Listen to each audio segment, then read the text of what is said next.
Olá, como está? Como foi a sua semana?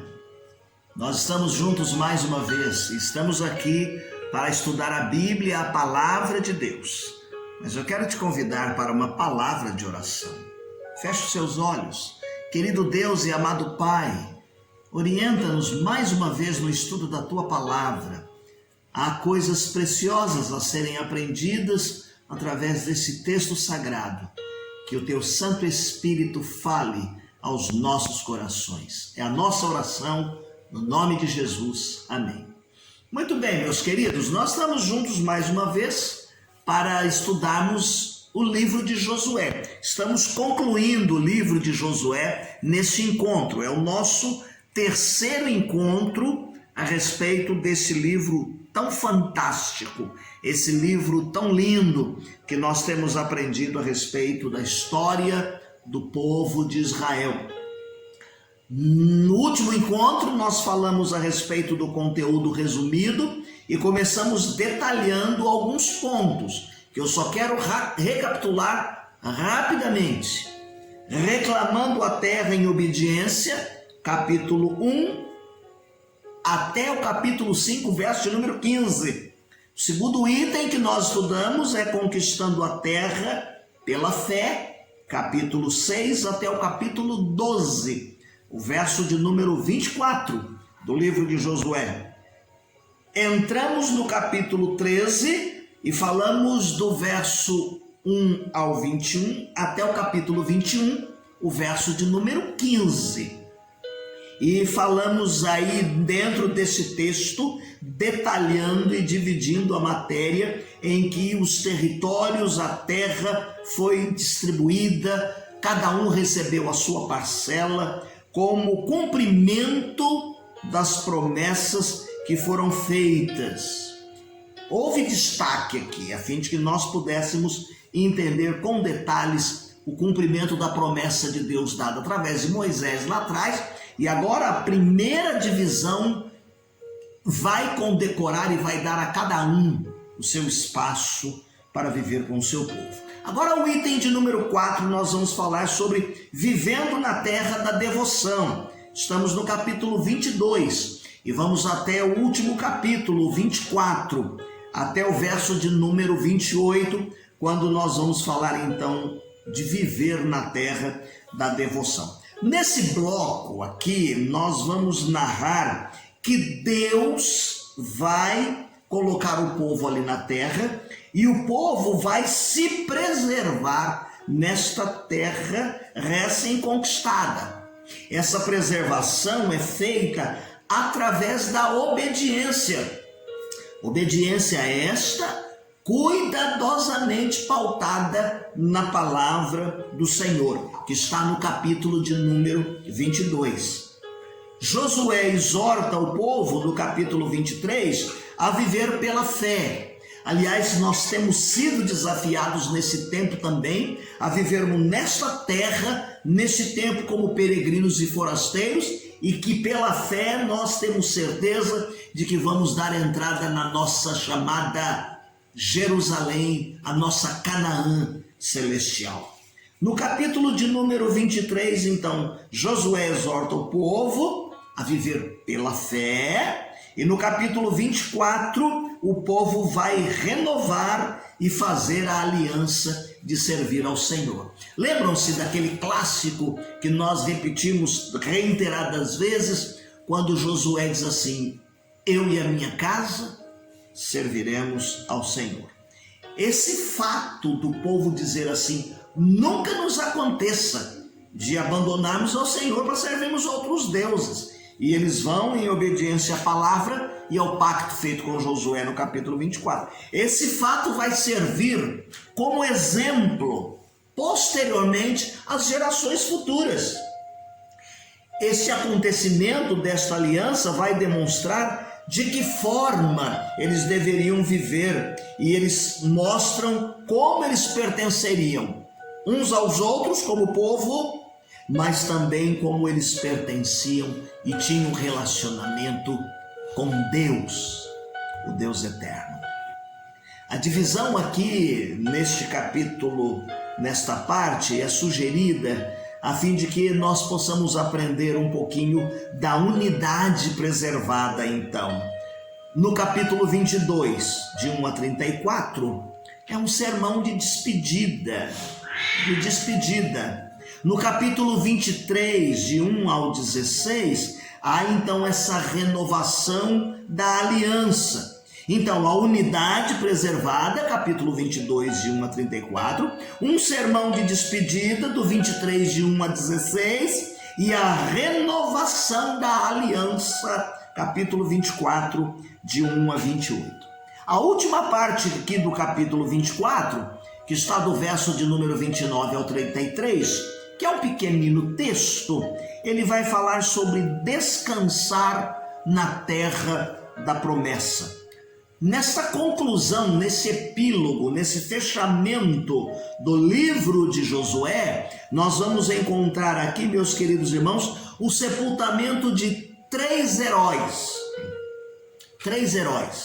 Isso vai acontecer na terra prometida. O primeiro deles é o Josué.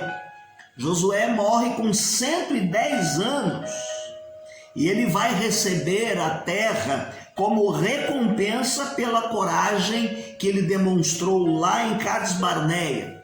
Lembram-se quando foram mandados os espias e que um grupo deles voltou falando negativamente? Lembram-se que 2 falaram positivamente, e esses 2 foram Josué e Caleb. Uma das coisas que faz com que Josué receba a sua terra como comprovação da sua firmeza, da sua coragem, foi o acontecimento lá de Cades Barneia. Números capítulo 13 e capítulos de número 14. É bem verdade que ele levou o povo e sobre a sua liderança ele ensina o povo a entrar na terra com muita obediência e a viver com obediência nessa terra recém-conquistada. O outro que é sepultado aqui, lá na nova terra, é Josué. Seu falecimento foi lá atrás, na terra do Egito. Mas ele pediu que os seus ossos fossem sepultados lá na terra da conquista, juntamente onde havia lá em Canaã sua mãe sepultada. E nós vamos perceber, meus queridos irmãos, que aqui há uma demonstração no coração de José, ainda que os tempos viriam a surgir depois, de que verdadeiramente ele seria sepultado lá em Canaã. Daí ele faz o pedido. E isso é cumprido aqui no capítulo 24, o verso de número 32 de Josué. Nós vemos que os seus ossos foram trazidos e sepultados, tal qual a sua solicitação. Solicitação essa feita em Gênesis capítulo 50, versos 25 e 26. Diferentemente de Arão.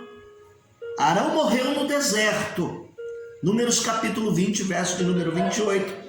Mas o seu filho Eliezer, ele entra na terra da promessa. E o seu filho é sepultado na terra da promessa. Então, dentro da família, do que a família recebe, nós vemos aqui Eliezer sendo sepultado. Capítulo 24, verso de número 33. Por que o destaque nesses 3 sepultamentos? Cumprimento da promessa feita aos patriarcas. Coisas que foram prometidas lá atrás, Deus faz cumprir. Não só a entrada na terra, como detalhes que eles vão desfrutar nesta terra. Precisamos, meus queridos irmãos, como filhos de Deus, apregoar esta mensagem da justiça, a fim de que todo ser humano tenha o direito de ganhar o seu sustento de forma digna. Como eles herdaram a terra, como eles herdaram muitas coisas prometidas, nós também, pela fé, cremos que Deus nos sustenta e que Deus verdadeiramente nos fará viver neste mundo de forma digna, e na eternidade nos apropriaremos do que disse Jesus: na casa de meu Pai há muitas moradas, vou preparar-vos lugar. Qual a mensagem do livro para nós hoje? Primeiro, Deus age na história para cumprir as suas promessas. Josué nos mostra que tudo que Deus prometeu aos patriarcas, ele cumpriu na história do povo de Israel. Ainda que alguns tenham tombado lá atrás, mas os seus descendentes receberam aqui. Eu vibro que muitas das coisas ditas a Abraão lá no passado vêm com complemento a você e os seus descendentes. E aqui as promessas feitas serão cumpridas na vida do povo de Israel, descendentes de Jacó. Deus continua agindo na história, é o que nós aprendemos aqui. Esse Deus continua agindo na história. Está lá em 1 Coríntios, através de Jesus Cristo, da nossa fé perfeita na pessoa bendita de Cristo. Então é preciso que nós obedeçamos a palavra de Deus para sermos abençoados, para que os propósitos redentores de Deus na história aconteçam na vida de todos nós como povo de Deus. A segunda lição para hoje é que, sendo Deus um ser moral, ele tem expectativas éticas elevadas com relação aos seus filhos, a nós, os seus filhos.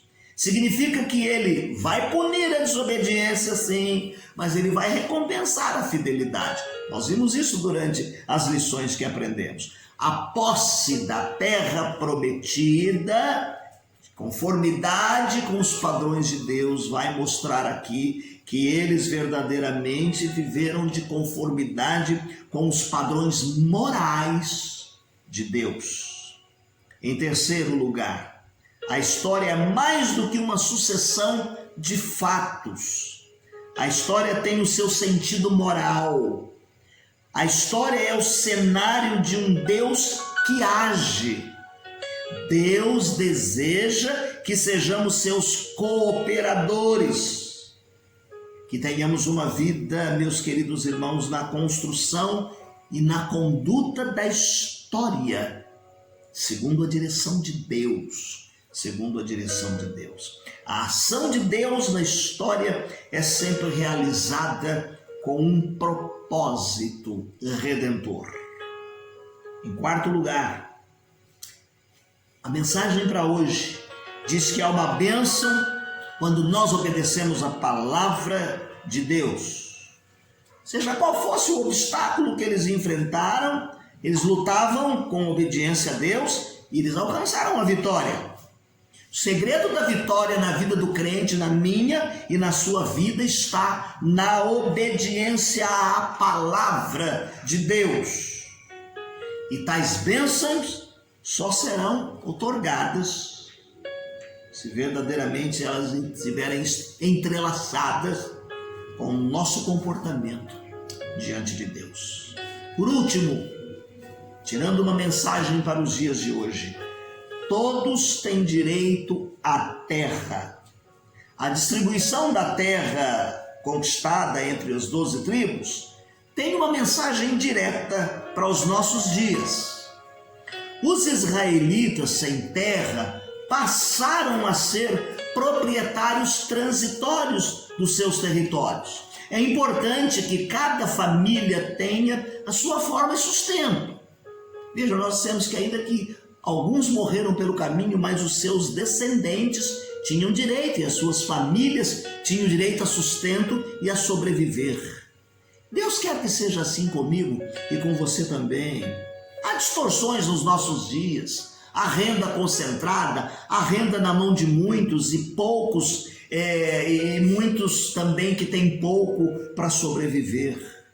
Mas nós, como filhos de Deus, temos que pregar e apregoar mensagem de justiça, a fim de que todo ser humano tenha o direito de ganhar o seu sustento de forma digna neste mundo, de trabalho honesto e correto e digno, ter a sua moradia, ter a sua família sustentada dignamente, sem perder o foco de que a nossa passagem aqui é transitória. Somos peregrinos e forasteiros. Passamos por aqui, mas a nossa verdadeira pátria, a nossa verdadeira morada está lá no céu, onde Ele nos aguarda e nos espera para recebermos de Deus o melhor. Amém, queridos? Então, desta forma, nós concluímos o livro de Josué. O nosso próximo livro será o livro de Juízes, em que vamos tirar algumas lições deste livro, ou uma lição, pelo menos, a respeito dentro do livro de Juízes. Eu quero te desafiar a não deixar de lado a leitura diária. Hoje nós já vamos encaminhar algumas leituras no livro de Juízes, para que você leia diariamente e esteja verdadeiramente imbuído do desejo de querer aprender e crescer mais no conhecimento da palavra de Deus. Eu termino esse encontro lembrando o hino de número 1 do cantor cristão, que é uma antífona. A ti, ó Deus, fiel e bom Senhor, eterno Pai, supremo Redentor, nós, os teus servos, vimos dar louvor. Aleluia, aleluia. A ti, Deus Trino, poderoso Deus, que estás presente junto aos teus, a ministrar a bênção lá dos céus. Aleluia, aleluia. Deus te abençoe. Tenha uma semana feliz, dias abençoados de paz na presença do Senhor.